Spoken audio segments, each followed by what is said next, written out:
ci nekk ak saafara yiñ ci mën a indi kon lii mooy wundu suñu jotaayu tey bi boo gisee ma def ko nag de façon express parce que dafa am benn échéance boo xam ne ci deuxième volet bi lañ koy wax boobaa di ngeen comprendre lu tax ñu tenir à faire cette émission aujourd'hui nga xam ne bëggoon nañ ko gën a teel a def démb mais dafa am plateau bi dafa occupé woon dafa amoon ay direct moo tax ñu defal leen ko tey parce que xam ngeen ni chaque mercredi damay def ay direct donc démb dafa amoon gan yu fi nekkoon moo tax ñu indi émission bi tey kon sëñ Saliou maa ngi lay dalal ñuy seetaan T3B yëpp ñu ngi lay dalal nga présenté wu après ñu doog a dugg ci waxtaan bi.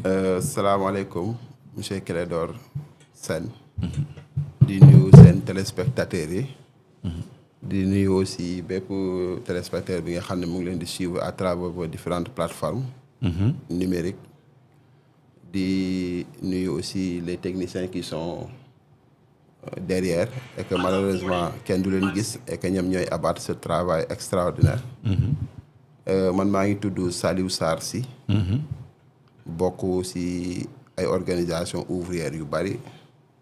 bu mel ni COSMI collectif des ouvriers du Sénégal dans les mines et les industries. nekk également sympathisant.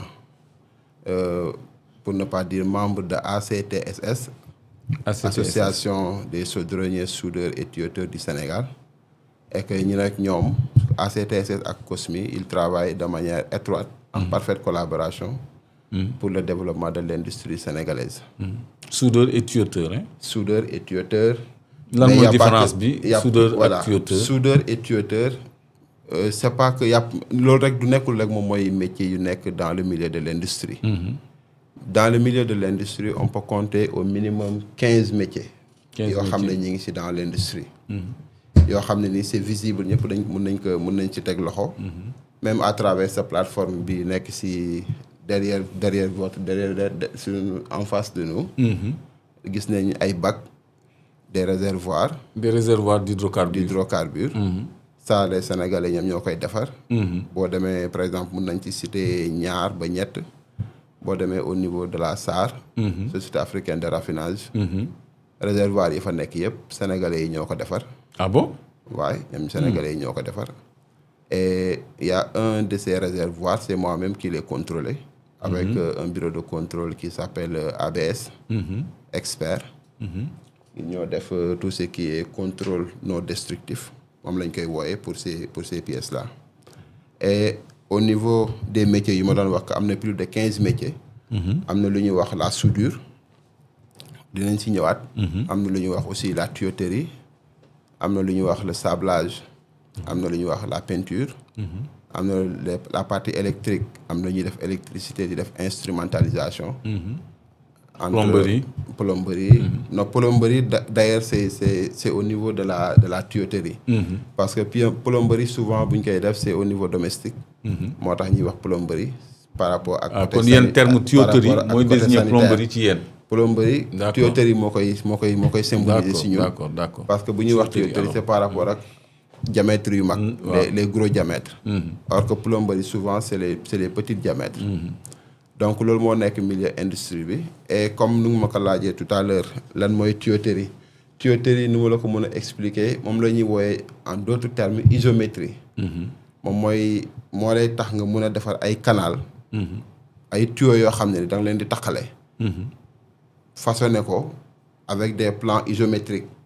plans yi nga xam ne moom ngay liggéey moom la ñuy wooyee les plans isométriques moom ngay développer parce que boo ñëwee même si cette plateforme.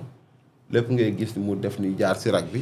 waaw yëpp ñu ngi koy gis ci plateforme de stockage bi. ñu ngi gis des lignes de tuyauterie bien ordonnées bien agencées. et tout ça il y a des calculs qu'il faut faire. D'accord. pour que chaque tuyau mun a jaar fu mu war a jaar. et que y a aussi d'autres calculs qu'il faut faire surtout avec la dynamique des fluides. pour le conduite des fluides. pour que ban pression moom lay injecter. pour que tuyau bi du am benn déformation. et que aussi lan mooy tax du am benn déformation mooy soudure bi. donc foofu la ñuy ñëw mu nekk un métier boo xam ne très passionnant. très important mais que malheureusement sénégalais yi xamuñu ko. majeure partie bokk des sénégalais xamuñu ko. parce que à chaque fois quand tu parles de soudure nit ñi dañuy yaakaar ne c'est la menuiserie métallique. bien vrai que la menuiserie soudure industrielle la ñuy wax soudure industrielle la ñuy wax. Donc ak chaudronnerie ak chaudronnerie. Donc ça n'a rien à voir avec la menuiserie métallique. Maintenant la chaudronnerie ñoom c'est la chaudronnerie, la tuyauterie et la menuiserie métallique c'est dafay nekk domaine yoo xam ne ni dañuy nekk en amont et en aval. Donc avant de parler de la soudure il faudra faire la chaudronnerie. La chaudronnerie moom mooy nga mën a confectionner ay pièces. boo ko confectionner par rapport au plan bi nga xam ne moom la dessinateur bi dessiné. su boobaa si les soudeurs yi doog a ñëw souder. bu dee lu mel ni cuve de stockage. par exemple boo ñëwee sur les cuves de stockage. Là il faut d'abord la chaudronnerie. Il faut d'abord faire le traçage. Il faut d'abord faire le traçage d'abord. Après le traçage tu fais le cintrage. Après le cintrage ñu ñëw ci assemblage. Donc tout ça c'est les chaudronniers ñoom ñoo koy def avec les monteurs. léegi ci assemblage bi le soudeur yi di intervenir. Après assemblage les soudeurs bi di ñëw doog a moom souder la pièce. doog a ñëw intervenir. Mais eux aussi ñoom ils ont un travail très délicat et très sérieux. Parce que imaginez des réservoirs de stockage de pétrole si c'est pas bien soudé. Ça peut amener des catastrophes. Ça peut être catastrophique. Ça peut être catastrophique. Okay, surtout bu ñu xoolee. C'est des soudures de précision. C'est des soudures de précision. Qui doivent être très bien contrôlées. Qui doivent être très bien contrôlées. Et tous les soudures qui sont au niveau de ces cuves, de ces réservoirs-là, sont contrôlées par 3 méthodes. Yu jaune marron yi c'est quoi? Yu jaune marron yi, ça c'est ce qu'on appelle les bollards. Les bollards. Les bollards. Les bollards, oui, les oui, bollards. Les bollards. C'est des pièces qui ont été fabriquées sur Sangomar Offshore avec le groupe Ortec. D'accord. Avec le groupe Ortec. Mais moi je travaillais avec le groupe avec Orsen. C'est au niveau de Orsen que nous avons réalisé ces pièces-là qui sont envoyées directement en milieu offshore. Et ce sont ces pièces-là aujourd'hui qui servent à canaliser les pipelines. De Sangomar. De Sangomar. Donc Ortec. Ortec plutôt. C'est une compagnie. C'est une compagnie étrangère. Mais Orsen. C'est une compagnie sénégalaise. Qui travaille en parfaite collaboration. C'est deux, parce qu'avec la loi sur le contenu local, il est impossible qu'une entreprise étrangère puisse gagner directement un marché.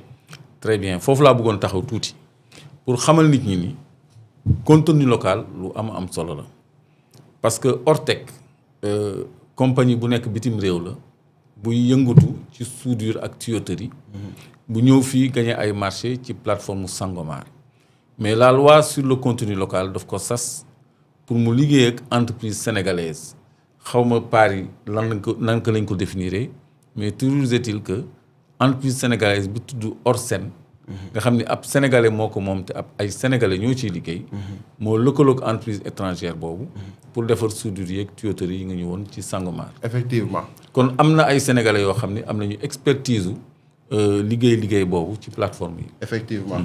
Et au niveau de Ortec et de Orsen ñi nga xam ne ñi ngi def un travail extraordinaire. Ce qu'il faut saluer, c'est que presque tout le personnel, 90% du personnel, c'est des Sénégalais. Et les travaux les plus délicats, au niveau de 90% du personnel. 90% du personnel, c'est des Sénégalais. Et ce qu'il faut saluer, moi, le professionnalisme avec lequel les Sénégalais ont liggéey. Bon, il y a aussi Gorée Offshore, qui sont aussi composés que de jeunes Sénégalais. Gorée Offshore. Ah bon? Ouais. D'ailleurs, j'ai un ami. Plateforme là? Non, c'est une entreprise. Ah, entreprise de Gorée Offshore. D'accord. Donc, nous avons salué aussi un certain Omar Ndoye, moi, c'est un superviseur, un monsieur très brillant. Donc, au niveau de Orsen, pour revenir sur Orsen avec tout ce qu'ils font comme travail, les pièces les plus compliquées au niveau de Sangomar Offshore, il faut les réaliser. Orsen, hein? Orsen. Une entreprise bien sénégalaise. Une entreprise bien sénégalaise. En collaboration avec le groupe Ortec.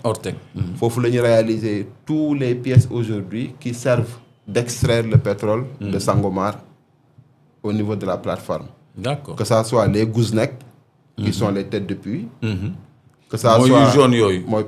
Têtes de puits jaunes, ñuy largué ci suuf. Effectivement. je crois que et ces pièces-là aussi sont réalisées au niveau de Orsen. Et avec ces pièces-là, ils ont utilisé... Voilà, les moyens têtes de puits. Hein? Voilà, les têtes de puits sont là. Voilà, qui def na Moustapha Bouréji, xamna ko bu baax, xamé na ko bu baax. Parce que dans ces images sous-marines, parce que le système de production sous-marin pour GTA a une illustration. Mais c'est la première fois que nous avons sur une plateforme en voie d'acheminement. Voilà, certainement image.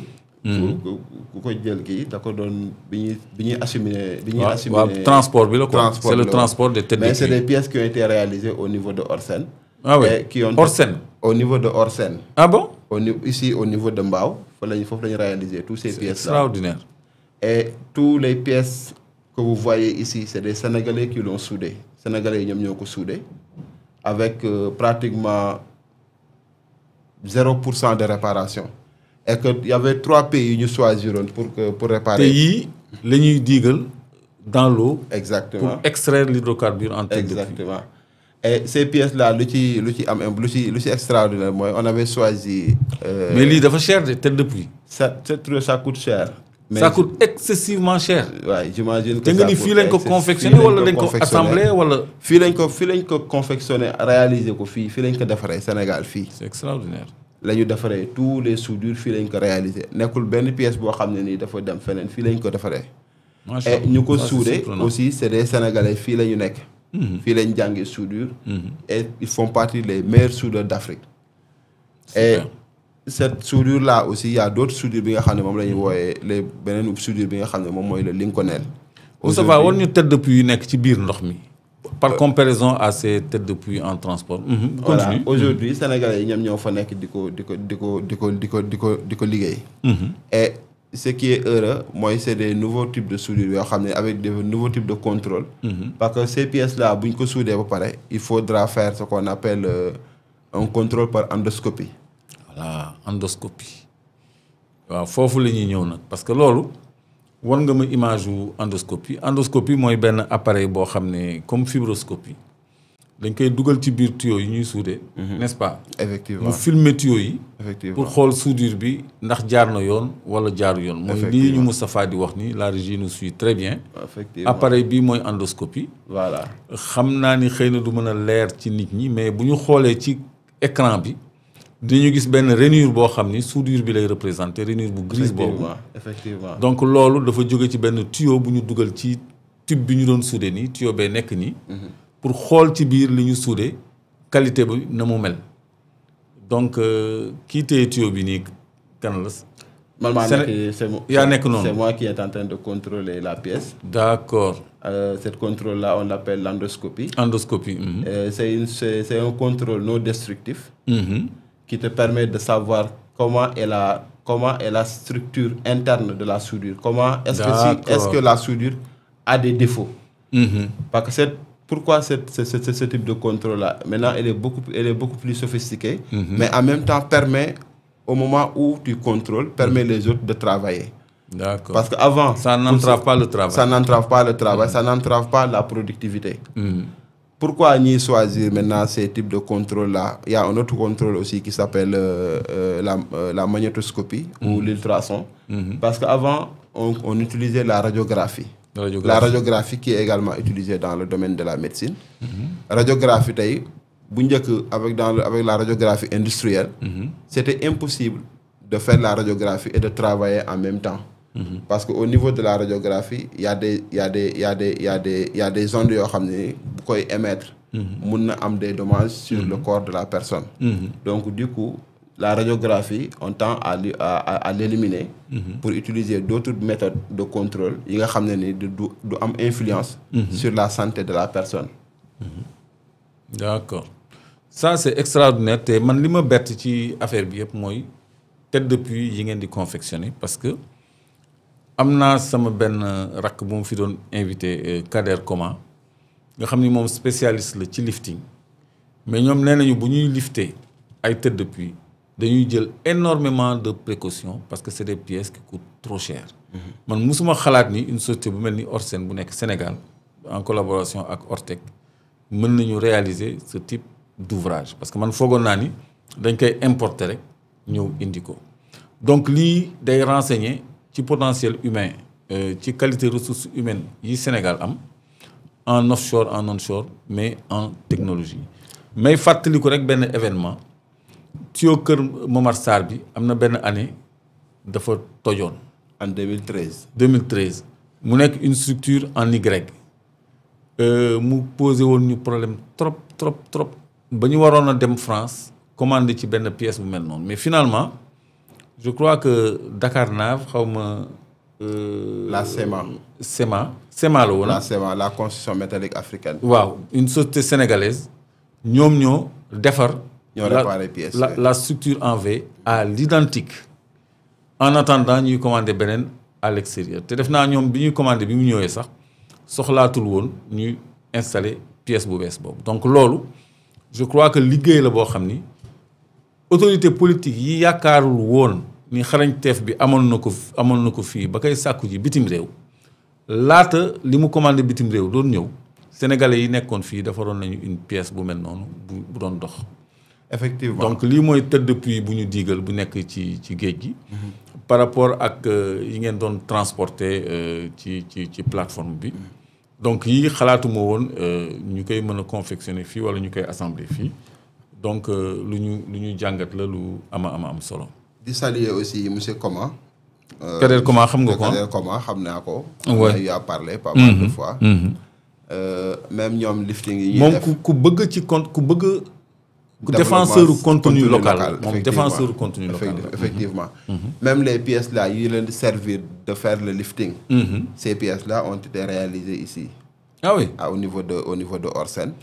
Bon lifting ci français mooy levage. mooy le levage. parce que français bi dafa dominer science ak technologie ba nga xam ne. mooy grue yi yëkkateeg affaire tout ce qui est levage. moom la ñuy wax lifting. voilà pour mu leer ci ñuy déglu quoi d'ailleurs pour def le lifting. c'est des pièces qui ont été confectionnées ici au niveau de Orsen. et que lu ñu si remarqué aussi. pour ces contrôles que mu nekk l'ultrason que mu nekk la magnétoscopie que mu nekk la radiographie. Également il y a des Sénégalais qui font que ces types de contrôles, des Sénégalais qui sont qualifiés, certifiés par des et qui sont de niveau 2. Il y a beaucoup de gens yoo xam ne ni tey ñoom c'est des inspecteurs en contrôle non destructif. Ils ont été formés ici dans une école qui s'appelle le Z15, le Centre d'entrepreneuriat et développement technique. C'est là où moi-même je suis sorti en 2014. Donc foofu aussi boo fa demee il y a des gens yoo xam ne ni des professeurs qui sont très qualifiés. Qui forment le personnel sénégalais. Dans tous les types de métiers et dans tous les types de contrôles. Maintenant, ce qu'il faut déplorer, moi, un pays comme le Sénégal qui veut développer dans le milieu de l'industrie, et que malheureusement, amuñu des plateformes qui nous permettent de certifier les personnes ici au Sénégal. Parce que pour nous certifier une personne en magnétoscopie, ou bien en radiographie, ou bien en contrôle par ultrason, il n'y a pas un bureau qui peut certifier il n'y a pas de certificateur. Il n'y a pas de certificateur. Il y a certes des certificateurs, mais un bureau de contrôle boo xam ne mën na la jox une habilitation montre na yow maintenant tu es inspecteur. Il faut aller en France dans les instituts de soudure ou il faut aller au Maroc pour te faire certifier. Et loolu noonu yëpp. ñu fii am nañu institut de soudure. Malheureusement Sénégal amul institut. amul institut de soudure et c'est un manque énorme à gagner. Parce que ñu bëri lu ñu xamul tey boo bëggee dans les marchés. boo bëggee gagner yenn marché yi yenn travaux yi il faut faire déjà un démos mooy le mode opératoire de soudage et ensuite il faut faire un KIMOS le KIMOS que tu fais parfois da nga koy def KIMOS ça veut dire quoi KIMOS aussi benn procédé la bu lay mën a certifier pour wane ne yow mën nga souder tel métal ak tel métal ak tel métal d'accord entreprise bi am na certification yooyu pour que ces métaux là mu mun ko di souder mais à chaque fois yooyu bu ñu demee si ay marché dañuy gis ne entreprise sénégalaise bu ñu defee seen soudure bu ñu defee rajo dañuy jàll bu ñu defee contrôle bi du ñu am benn problème mais à chaque fois bu ñu demee sur les tests d'écrasement tests d'écrasement yi on prend tous les pièces on les ramène en France dans les instituts de soudure imaginez un cas si une entreprise sénégalaise présente sa soudure avec tous les contrôles qui sont concluants et qu'il y a une entreprise aussi française qui est venue compétir sur ce même marché. Et que sa soudure... peut modifier les résultats. Et que sa soudure est aussi conforme sur tous les types de contrôle. La seule chose qui peut départager ces deux entreprises, c'est la certification. C'est le test d'écrasement. Et une fois que le test d'écrasement, c'est une entreprise, les instituts de soudure françaises qui le font. Est-ce que vous pensez que si une entreprise mënul am conflit d'intérêt, si une entreprise française est en compétition avec une entreprise sénégalaise et que l'arbitre est un Français, est-ce que l'arbitre ne peut pas favoriser l'entreprise française pour donner une mauvaise note à l'entreprise sénégalaise? Effectivement. Donc loolu aussi dafay laaj ñun ñu am suñu propre institut de soudure, ñu am une propre institut de soudure ak suñu ay propre certification, ak suñu propre certificat. waaw. Et que pour que bu tey bu amee tey arbitrage au niveau des instituts de soudure, mu am au moins une contre-expertise pour que ñu mën a évaluer est-ce que les contrôles ont été faits de manière objective. D'accord. Léegi ñun yàgg nañu jooy fii l'inadéquation des formations par rapport à nos besoins de développement. Parce que c'est ahurissant que ñun amuñu institut de soudure. te dañu nekk benn pays plutôt pétrolier. boo waxee oil and gaz c'est beaucoup de tuyauterie, c'est beaucoup de chaudronnerie, c'est des cuves de stockage, c'est des pipelines, c'est de la soudure. Donc c'est aussi de la chaudronnerie. Tout à fait. Donc loolu je crois que war nañu orienter wu de plus en plus vers des formations adaptées à nos besoins de développement. yaa ngi doon wax léegi ay tests d'écrasement. Donc loolu dafa mel ni day laaj ci seen formation ngeen jàng aussi les métaux, def aussi sur les alliages, les différents types d'alliages. Les alliages mooy les métaux, les différents types d'alliages. Alliage maanaam mooy boole ay weñ yu bokkul. Par exemple acier ak manganèse pour mu gën a dëgër, wala aluminium ak leneen wala or ak argent, ça dépend. Maanaam jaxase ay weñ yu bokkul loolu mooy alliage. Donc yu mel noonu dañ koy jàng. Technologie des fluides aussi xanaa di ngeen ci laal tuuti. Dynamique des fluides. Dynamique des fluides.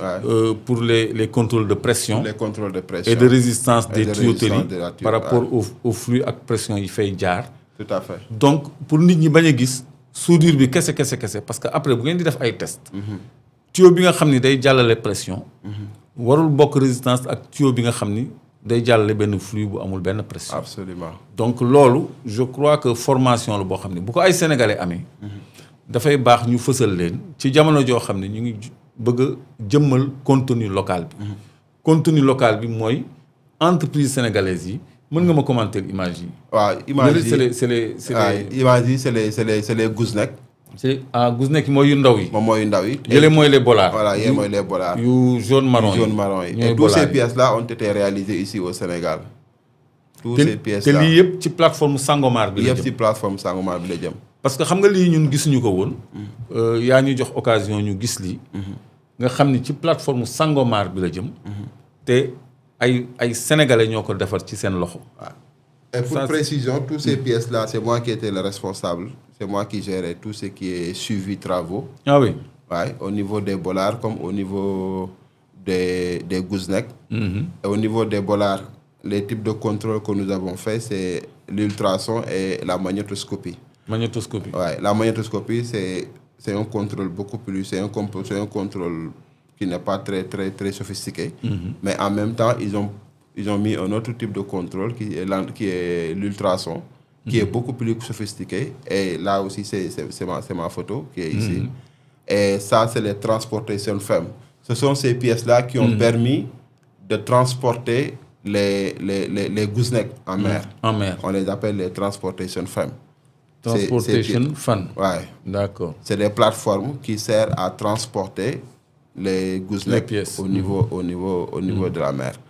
Et une fois fofu, donc assemblé une fois fofu. Non, les pièces sont déjà assemblées sur place. Mais on les monte comment? Une fois en mer, c'est eux, ils vont le monter directement. Parce que moi, je n'étais pas parti en mer pour le montage. Tout simplement parce que je ne dispose pas d'une habilitation qui s'appelle le bossiette. Le bossiette, beaucoup amul muno liggéey dans les plateformes. Avant ñu ag ci bossiette bi. yow nee nga da ngay def ay contrôle. à l'ultrason ak magnétoscopie et cetera. ak endoscopie. mais est-ce que di nga mën a def les certifications les habilitations après contrôle. Non, après contrôle. Parce que foofu tam bëgg naa ñu taxaw. Voilà, après contrôle, moi, il m'est impossible de signer les papiers. Parce que j'ai pas le certificat, j'ai pas l'habilitation, j'ai pas le certificat qui me permet de contrôler. Voilà. Donc, une fois que qui me permet de signer. Donc, dès que je finis les contrôles, je fais les rapports, je transmets directement le rapport à mon supérieur hiérarchique. Et c'est lui qui doit signer les papiers. D'accord. Ce supérieur hiérarchique sénégalais là. Mon supérieur, mes deux supérieurs hiérarchiques, c'était pas des Sénégalais. L'un était un Tunisien et l'autre était un Camerounais. Ouais, pourquoi je laaj lolu? C'est parce que ci une formation. Yow yaay def liggéey bi. Et même sur ces images-là, c'est moi que vous voyez à l'intérieur. Di soudé. Di contrôler la pièce. Léegi yow ñi lay xool ñi après ñoom ngay jox rapport. Kii di ma xool kii nekk ci à ma droite. C'est un gars de Sepsi 7. Ah. Sepsi 7. De Sepsi 7 et l'autre c'était un gars de Woodside. Donc c'est eux qui ont donné le marché au groupe Ortec. Ortec. Voilà. Et qui collabore avec Orsen. Qui collabore avec Orsen.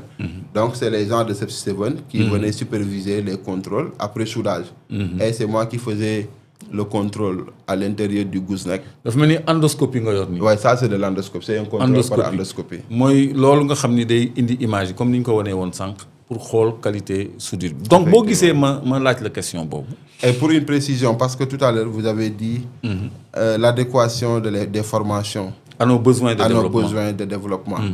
Moi je pense que sur ce point-là, même l'État dafa nekk di def ay erreurs. Justement, c'est l'intérêt de l'invitation. Parce que souvent nos autorités, dans les plateaux, ils disent que les Sénégalais ne sont pas formés. C'est pas forcément vrai. Parce qu'aujourd'hui... parce que dans le Sénégal, nous savons dans le milieu offshore, nous savons que c'est les meilleurs. Nous savons mais le Sénégal, soit nous avons gagné Z15, soit nous avons gagné CFPT, soit nous avons gagné Assafin, soit nous avons gagné CNQP. Soit nous avons gagné Europe. Soit nous avons gagné Europe. Parce que moi, je suis en Allemagne. Il fait de la soudure sous-marine. Photoprofil, da ngay gis mu tak scaphandre. Il me dit que ñom les scaphandres pour ñuy sétal mom moy les masques d'oxygène qui nga xamné mom moy équipement yi permettre mu mëna nek en mer illustration scaphandre mo nek ni exactement. Donc mom scaphandre la yor. Néna bon ñom scaphandre yi ils descendent jusqu'à 50 mètres. Jusqu'à 50 mètres. Ouais. Mais pour ñu dem au-delà de 50 mètres, dañ leen duggal ci benn cage. Benn caisson. Benn caisson, voilà, benn caisson. Lesté leen ak ay ombilico. Ak ombilico. Et il me dit mais qu'ils font des jours en mer sous l'eau. Ouais. Di lekk fofu di def seen ay besoins fofu sous l'eau pendant des jours. Ouais. Di liggéey. Loolu man yéem na ma yéem goo xam ne man est-ce que du laaj sax mu def un petit témoignage parce que man loolu maa ngi koy doog a dégg. En tout cas man foog naa dañuy dugg génn wala ñu nekk dans des engins sous-marins comme les drones sous-marins wala les petits sous-marins. Mais ñu laissé leen ci benn cage nii. dugal leen foofu ñu def fa ay fan. Avec des ombilicaux pour nous noyer, pour nous alimenter et tout ça. Ça, c'est extraordinaire. C'est un peu comme les cosmonautes.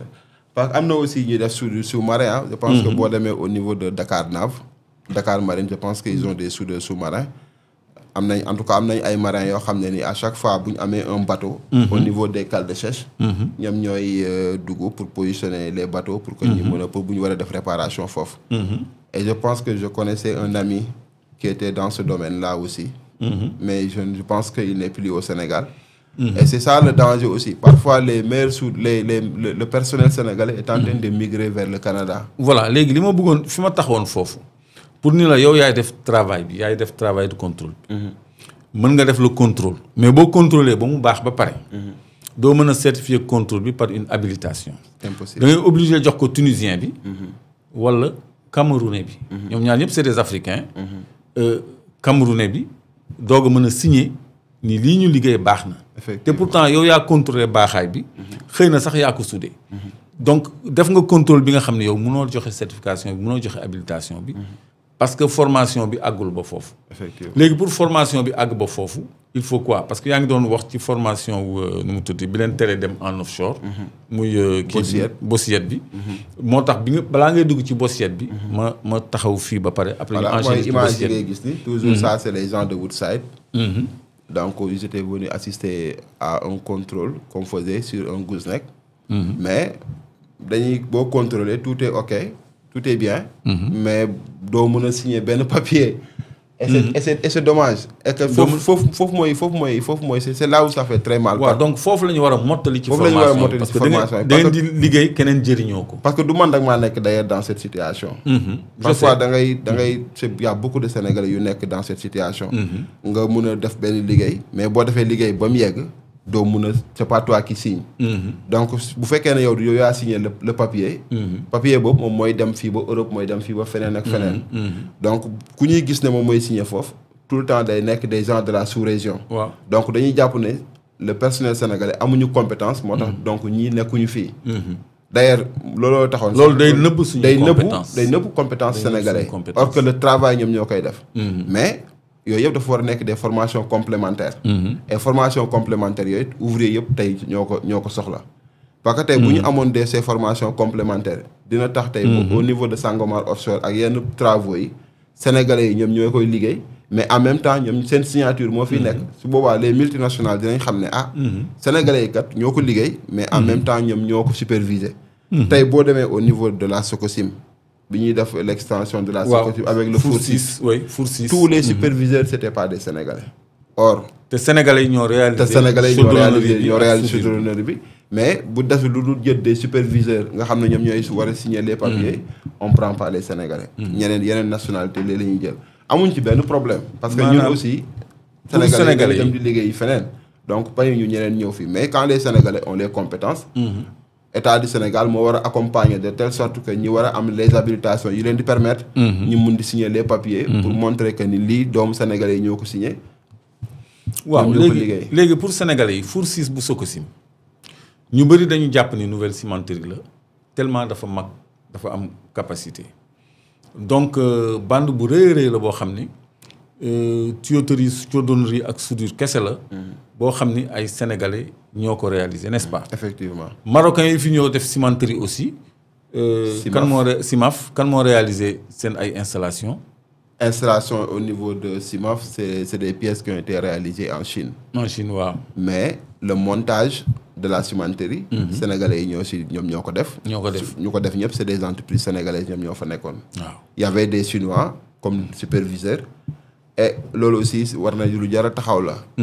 parce que à chaque fois que des cimenteries pareilles buñ ko monté ba pare. bu desul lu dul inauguration bi. doo fa gis sénégalais ce jour-là. te ñoom ñooy monté liggéey bi ñoo def liggéey bi tout ça. da ngay jékki-jékki rek ñu ne la suba bu leen xëy si parce que suba mooy nekk inauguration usine bi. donc du coup les autorités bu ñuy ñëwee ils trouvent que des expatriés. Donc les autorités se disent naturellement. que c'est les expatriés qui ont fait le travail. Or que c'est pas le cas. loolu lu am solo la nit ñi xam ko donc.